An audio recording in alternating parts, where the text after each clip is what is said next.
Les affiches étaient prometteuses sur le papier. Elles ont été alléchantes sur le terrain. Certaines équipes sont passées par toutes les émotions. Le cas du Congo, dominateur mais contraint d'aller jusqu'au tir au but. D'autres ont eu moins de peine que prévu, le cas du Maroc. À l'issue d'un quart de finale fermé au stade Amadou Ahidjo de Yaoundé, le Mali est venu à bout du Congo samedi.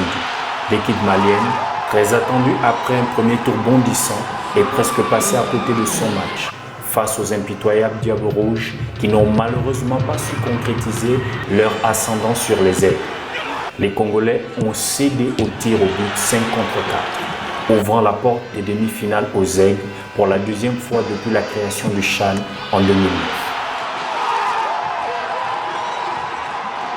Le samedi, le Cameroun a renversé la RDC.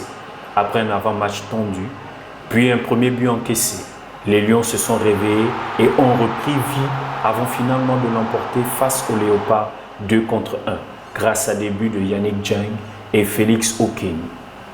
Pour la première fois, le Cameroun jouera les demi-finales d'un championnat d'Afrique des Nations.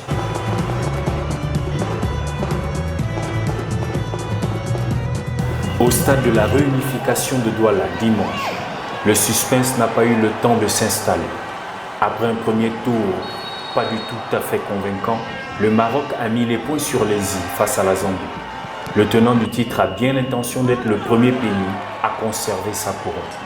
Les Lions de l'Atlas ont plié l'affaire en première période grâce à une implacable supériorité, ne concédant qu'un but en fin de rencontre, score final 3-1.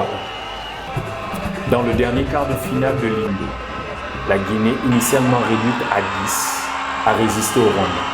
Au terme d'un match heurté avec un carton rouge de chaque côté finalement, le Sili national s'est payé le scan des Amavou 1-0 grâce à un amour de coup franc signé Morlaï Sila, 60e minute. Les demi-finales auront lieu ce 3 février et promettent déjà des étincelles avec Mali face à la Guinée au stade de Japoma 16h Douala et Maroc face au Cameroun au Limbé Stadium 20h Limbé.